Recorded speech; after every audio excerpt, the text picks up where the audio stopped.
Ah, Brazil, the home of Neymar. The movie Rio, the fourth highest crime rate in the world. But do you know what else Brazil has a lot of? That is right. UFC fighters. And that is what we are going to be talking about today. I believe that since we are going to Rio this weekend for Charles Oliveira versus Mateusz Gamrot, there is no better time than to count down the top 10 fighters from Brazil. So that is what we will be talking about. Tony has died, will be giving you the top 10 UFC fighters from Brazil. If you like the video, like, subscribe, do all that YouTube shit. And let's get straight into the video, man. Starting at number 10 on my list, I got Vitor Belfort. Now, although I might, on another day, put Vitor Belfort a little bit higher on this list, he is one of the greatest middleweights of all time. He stayed in the UFC. I'm pretty sure he first joined the UFC back in 2001. And he fought all the way until 2018, which is crazy. 17 years in the promotion. He racked up a record of 15-10. He fought names like Lyoto Machida, Gegard Mousasi, Kelvin Gastelum, Chris Weidman, Dan Henderson, Luke Rockhold, Bisping, Anthony Johnson. I mean, he beat a lot of these people too. He beat Johnson. He beat Bisping. He beat Rockhold, Henderson. He went on a bunch of good win streaks. He went on a 6-fight win streak, ended up losing to Silva. Went on a 2-fight win streak, lost to Jones. Went on a 3-fight win streak, lost to Weidman. He had a couple of good runs in the UFC. Fought for the title multiple times. Won the title, I'm pretty sure, against Randy Couture, if I'm not mistaken. But unfortunately for Mr. TRT Belfort, it's in the name, man. He was sauced up his whole career. Can't have him higher than 10. Simply because of the amount of PEDs this dude was shooting in between his fucking toenails between every training session. And the amount of losses he has. Yeah, they're all later in his career. Most of them are. But he lost in his prime multiple times. And a lot of them weren't at the end of his career. Lost to Overeem. Lost to Ortiz. Lost to Randy Couture. Chuck Liddell. Silva, Jones, you name it, they probably lost to him. But he was in the UFC for a good long time. He put up a bunch of good win streaks. I think you got to mention TRT. Prime, Juice Monster, Vitor Belfort deserves a fucking shout, man. Look at this fucking physique, man. Those fucking calves could cut diamonds, you know? We got to talk about that. But yeah, number 10, I got Vitor Belfort. At number 9 on my list, I got Junior Dos Santos. People forget, man. Junior Dos Santos invented the point down. It wasn't Max Holloway, man. One of the greatest heavyweights of all time. And yeah, he had a crazy run in the UFC. Well, he beat Cain Velasquez. He beat Shane Carwin, Roy Nelson. He beat Crow Cop. He beat Stefan Struve. He beat Verdum. He beat a lot of great people in the heavyweight division. Had a very, very rough slide towards the end. Dude, that Ngannou fight, that was literally, that was the most fucked up shit the UFC's ever done. Feeding 40-year-old, 41-year-old, I don't know how old he was when he fought Ngannou. He had to be 30-something at least. He was washed. And they fed him to Ngannou. Well, I guess he was on a 3-fight win streak when he fought Ngannou, so it wasn't that bad of a look. He lost the belt to Stipe. It wasn't that bad of a look feeding to Ngannou, but the knockout was nasty, man. And he went on to lose every other fight in the UFC after he fought Ngannou as well. So, yeah, like a lot of other people on this list, he takes a slide towards the latter half of his career, losing to Blades, Rosenstrike, Gane. Ngannou. The Gane one was even more fucked up, to be honest. He was on a 3-fight losing streak when they gave him to Gane, who was undefeated at the time. Might have been Gane's debut, if I'm not mistaken. But JDS, his rivalry with Verdum and his rivalry with Cain Velasquez, his rivalry with Cain Velasquez was super intense. Obviously, Velasquez is up on him. It was he beat Velasquez the first time, and now he lost to Velasquez the last 2 times. But yeah, man, the rivalry with Velasquez is iconic. In his prime, he's one of the best heavyweights of all time. Former champion. What is there not to fuck with? Besides JDS, one of the best, man. At number 8 on my list, I got Wanna Know. I can't let you get... Dude. I'm not even... Let's just talk about the fucking elephant in the room. Why are you still fighting at the age of 50? He is literally 50... He has 50 years of age. He's still fucking fighting, man. Like, what are you doing, Fabricio? Just fucking hang it up, bro. Like, if you really need... Please, just ask Dana for a fucking check. I am sure he will give you something, bro. You do not need to be doing fucking boxing against fucking random people. And, dude, I'm looking at his Tapology. It says he lost by headbutt. I do not remember a headbutt when I watched the fucking knockout. And then he got knocked out again afterwards. So he got knocked out. His fucking... his corner, like, rushes the other guy. I get into a big fight. Wanderlei wakes up, gets up, he starts fighting again, and then he gets knocked out again. So... But that's 2025, man. Let's talk about prime Wanderlei Silva, who went on one of the craziest runs of all time. And honestly, when he, like, I'm pretty sure he fought at what is that promotion called? Pride. Was it Pride? No, I don't think he fought at Pride. I guess he did fight at Pride. Well, he went in the UFC as well. He's fighting in Pride and UFC simultaneously. Okay, but. Let's count out the win streak, bro. Okay, hold on. Starting with his debut, he won his debut. He loses his next fight, and then he goes on a 1, 2, 3, 4 fight win streak. Then he loses to Vitor Belfort, and then he goes on another crazy win streak, winning 1, 2, 3, 4, 5, 6 in a row. Then he loses to Ortiz, and then he goes on the best win streak where he beats Dan Henderson in this win streak, gets the Pride belt. He beats 1, 2, 3, 4, 5, 6, 7, 8, 9 people in a row. Then he has a draw with Mirko Krokop, and then he wins another crazy amount of fights in a row, and he has the wins over Rampage. Those wins over Rampage, still some of the best fights you can watch. I'm not even trying to fake be a hardcore fan. Those Rampage Jackson fights are crazy as fuck. But 1, 2, 3, 4, 5, 6, 7, 8 fights in a row, and then he loses to Mark Hunt via split decision. And I've never watched that fight, but I've seen the old head say that's a robbery. So I'm not gonna sit here and be like, bro, that was a fucking robbery. But yeah, when he got into the UFC, it was pretty rough. He was already washed, but he still picked up the Michael Bisping win somehow, bro. Like, how the fuck was Bisping the champion? The world will never know. Somehow lost a fucking Wanderlei on a 2-fight losing streak. And for some reason, they ran back the Rampage fight when he was in the UFC as well. But yeah, Wanderlei, one of the best knockout artists of all time. 25 of his wins come by knockout in the first. 20 of them are in the first round. So he was just going out there and he was walking him down like King Von, bro. Prime Wanderlei Silva. Don't fuck with him, bro. But, yeah, man. We got Wanderlei, his beef with Chael Sonnen is legendary. His beef with Rampage is legendary. He just needs to give it up, bro. Just put the fucking fries in the bag. Go get a job at fucking Burger King, man. We don't want to see you get knocked out again, man. But be like a coach. Why are you still fighting? Coach. Go coach somebody. Go give some fucking private. You can't do private lessons for some fucking millionaire. You can't find Mark Zuckerberg to fucking scam and be like, oh, Mark, I give you $1 billion. Give me $1 million. I'll train you to be UFC level. Ow. A sip of water. Dude, what is Wanderlei? Just give up, bro. But yeah, he's one of the best of all time. Let's talk about the next person on my list, who is the Lioness, the greatest female fighter of all time. And now, I'm not going to make a DEI list, bro. I'm not going to just put Amanda Nunes in my top 3 because she's a woman. I want to compare her wins to other male MMA fighters.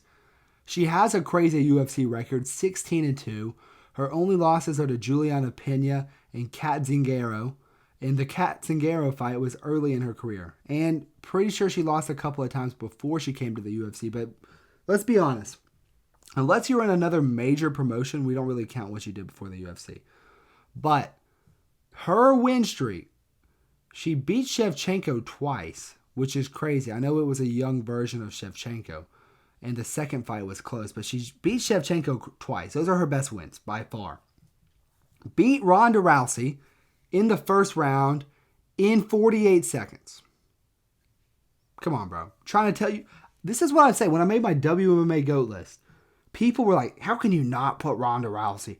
Because the best person Ronda Rousey fought was Amanda Nunes, and she lost in 48 seconds and then retired and never fought ever again. But I digress, bro. Beat Miesha Tate, beat Shevchenko, beat Raquel Pennington, beat Holly Holm, beat Juliana Pena. And yeah, she lost to Juliana Pena too, but she just looked like she didn't even train for that fight. I feel like she just was overlooking Juliana Pena so bad because it was such a big layup. She is so much better than Pena. She probably did like what Tyson Fury did to Ngannou and just saw him and was like, I'm not training for this bloke. I can take him easy. And just underestimated Juliana Pena and got subbed. And she proved in the next fight that she was the superior fighter. 50-44 her, bro. And so, yeah, beat Irene Aldana. And I will say this. The double champ shit I don't really fuck with because a lot of the double champ shit is like who is really at 145. It's like a fake belt. There's not a real division, 145. 135 is definitely a real division as well, but it's a weaker division compared to 115 and 125. A lot of her wins, like the Shevchenko wins, even the Pennington win, kind of got them early in their careers. And so I don't rate Amanda Nunes higher than someone like the people we're going to talk about, but she is still the greatest female fighter of all time, cleared out her division. We literally got to the point in 2024 where we were just like, who the fuck are we supposed to give Amanda Nunes fights to? Like, Jesus Christ, like who are we supposed to give her fights, you know? But I think that she's going to come back and fight Kayla Harrison. I am super amped if that's the case. That'll be a WMMA fight that I'm actually excited for. Same with Shevchenko and Weili. That's a fight that I'm excited for. But yeah, man, 16-2 UFC record, cleared out the division, definitely deserves to be mentioned, but who is she really beating? That's the question, you know? Who was she really beating? But yeah, Amanda Nunes, and even for women's MMA, she has a high finishing percentage. 13 wins by knockout, 4 wins by submission. That's really good for female fighters. And it mostly has to do with the fact that she's a man. But who cares? We get to watch her beat the fuck out of some people. So, yeah. Amanda Nunes, I got her ranked at number 6. At number 5, I got the God of War. The God of War, Deiveson Figueiredo, who holds a UFC record of 13 wins and 5 losses. Now, 2 of his losses come at bantamweight.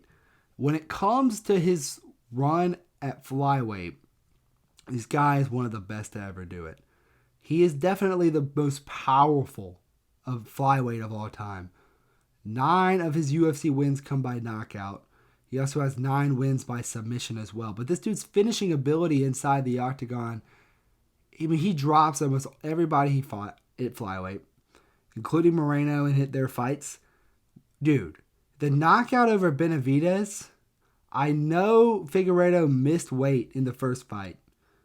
The knockout against Benavidez is the scariest shit you'll ever see, bro.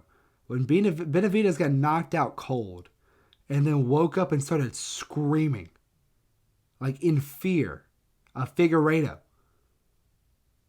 Dude, that's crazy. That's fucking aura for Figueiredo, bro. He beat Tim Elliott. Dude, this guy beat Pantoja. This dude beat Pantoja. He dropped Pantoja. Think about when Pantoja gets hit. When Pantoja gets hit, he fucking just eats that shit. And that's why Pantoja is so good. When he got hit by Prime Figgy, he got dropped. Beat Moreno. Honestly, the fucking first fight should have been a draw. I'm pretty sure Figgy got a point taken. And then he beat Moreno the third time they fought. But dude, the fact that he fought Moreno 4 times in a row, and they're like 2-2 basically. Pretty crazy. I think Moreno was the one that got the point take. Oh, I can't remember. But yeah, he had a crazy run. Him and Moreno had crazy fights. Beat Cheeto Vera, beat Cody Garbrandt, beat Rob Font. Now he did lose to Jan, and his fight against Sandhagen was interesting. But he is older when he ended up fighting those guys. I think that that Deiveson Figueiredo, most powerful flyweight of all time, former champion, beating people like Pantoja and Moreno, who are all-time greats in his division, Benavidez as well. I think that you have to mention him. Beat Cody Garbrandt, who was a champion as well. I'm not really gonna, I'm not gonna count that, I guess. That's not. I'll just throw that one in there, I guess. But yeah, Deiveson Figueiredo definitely needs to be mentioned as one of the greatest Brazilian fighters of all time. Number 4, Charles do Bronx. Charles do Bronx. Now, I was really debating putting Charles do Bronx over. I'll just spoil number 3, I guess. Jose Aldo was who I had at number 3. I couldn't decide if I should put Aldo or Oliveira higher. And I ended up putting Oliveira in the 4 spot. Because despite the fact that I think he has a better resume, I think he lost, I guess Jose Aldo lost in his prime multiple times as well. But I think being undefeated for 10 years is more impressive than Oliveira's run at lightweight. And I get it, bro. The people Oliveira beat are crazy. Dustin Poirier, Michael Chandler, Beneil Dariush, Justin Gaethje, Tony Ferguson, Kevin Lee, just to name a few. But you can't ignore his run at featherweight as well, where he was losing to fucking Cub Swanson. I know he lost to Jim Miller and Cowboy, but that was early in his career. The fucking Cub Swanson fight, he missed weight and he got knocked out in the first round. It's a bad look. But dude, his run at lightweight is crazy. Beat Jim Miller. Got the smoke back with Jim Miller. Beat Jared Gordon. Beat Kevin Lee. Beat Tony. Obviously, the title run was insane. Oliveira has the most finishes in UFC history as well. He has 21 submissions, 10 knockouts. I'm pretty sure. I don't think all those are. I think he has 20 out of his wins in the UFC. I think only 2 of them are by decision, and it's the Michael Chandler one and the Tony one.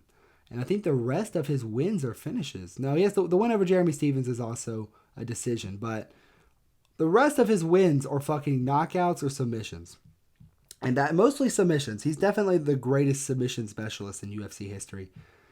One of the greatest lightweights of all time as well, but we can't ignore the fact that anytime Oliveira fought someone like Makhachev, fought Topuria, fought the Arman Tsarukyan. Now, honestly, I'm not going to say robbery on the Arman fight, but that 3rd round was really close. And if I rewatch it, I might score for Oliveira some days, I might not. But, yeah, whatever.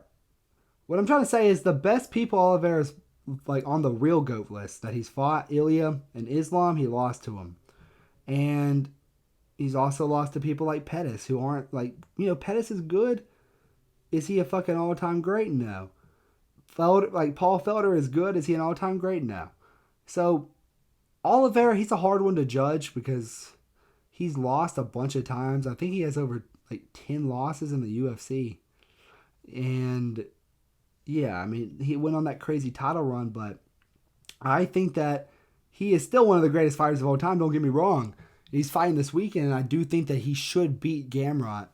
But I do think that someone like Jose Aldo Jr. is still better than Oliveira all time, okay?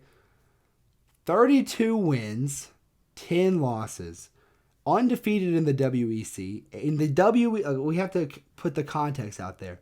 The WEC back in the day, from 2008 to 2010, the WEC was basically just the lower weight classes for the UFC because the UFC was only doing higher weight class shit, right?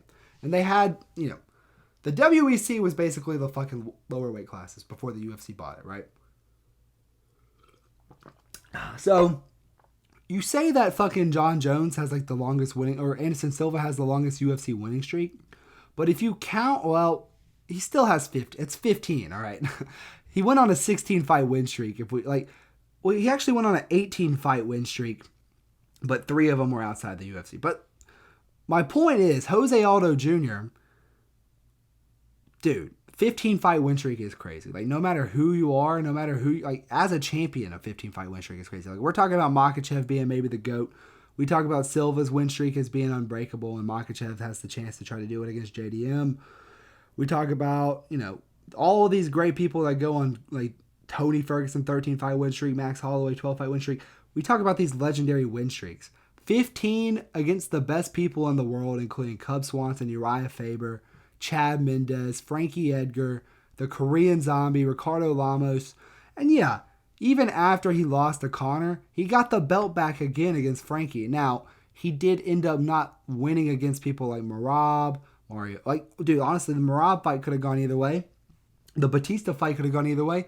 And the Zahavi fight could have gone either way. Now, all the best strikers he fought, like Volk, Jan, Conor, Holloway, he lost to him. And then we have to address that for sure when it comes to talking about Jose Aldo. Legacy all time. But I do think that what he did before that is super impressive. The wins that he racked up even after he lost, like the people like beating Jeremy Stevens, beat Moicano, Chito Vera, Pedro Munoz, Rafa, those are decent wins to have. Jonathan Martinez, those are decent little wins to have. But when we look back at Jose Aldo, we're going to look at that WEC run, and we're going to look at his UFC title run as well. Defended his belt 7 times. Yeah, man. Jose Aldo Jr. is a legend. I do think that he's still better than Oliveira, just by a smidge. Maybe, dude, if Oliveira beats Gamrot, then I'll put fucking Oliveira above Aldo, But they are not the top 3 Brazilians of all time. Let's get into number 3 on my list. At number 3 on my list, I got the Spider, Anderson Silva. Dude, I know this is going to fucking hurt a lot of you fucking, like, unks feelings, bro. Anderson Silva is not a top 5 fighter of all time. He is a top 15 fighter of all time. Don't get me wrong. I'll put him in my top 15 for sure. Okay? 16 fight wins. Let's talk about the positives, okay? Let's talk about the positives first. Let's talk about the positives, right? Let's talk about the 16 fight win streak. Chris Lieben, Rich Franklin, Travis Lutter, Rich Franklin again, Dan Henderson. That's a great win. And the win streak that Dan Henderson was on when he fought Anderson Silva, super impressive. Damian Maia, one of the most dangerous submission fighters in the UFC. Forrest Griffin, that was a good win back then. Chael Sonnen, that was like a Colby Covington win back then, bro.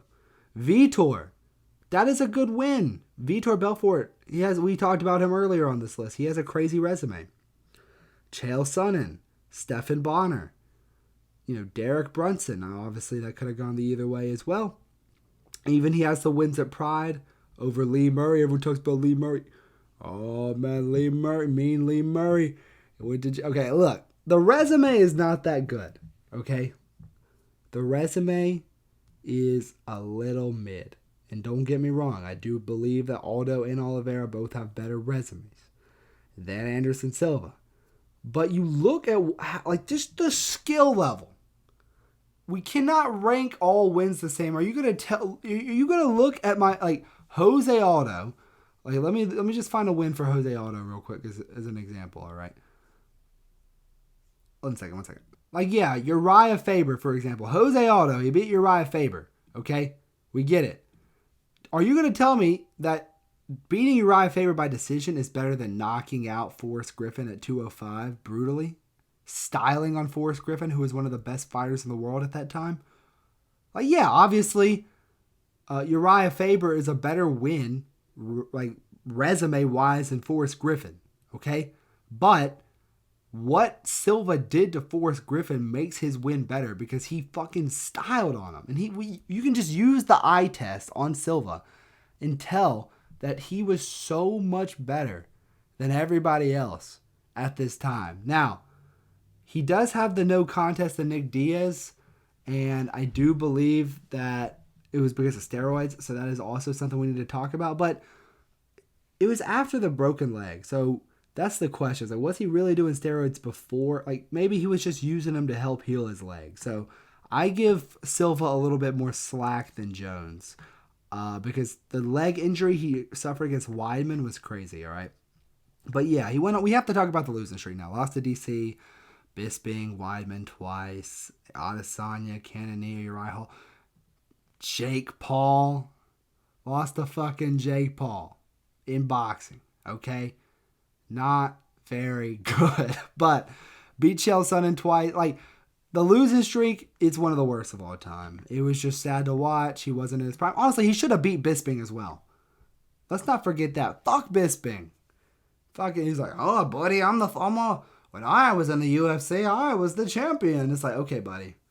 You fucking robbed Bisping, and then you fluked Machida, and then you defended against a fucking 50-year-old. Fuck you.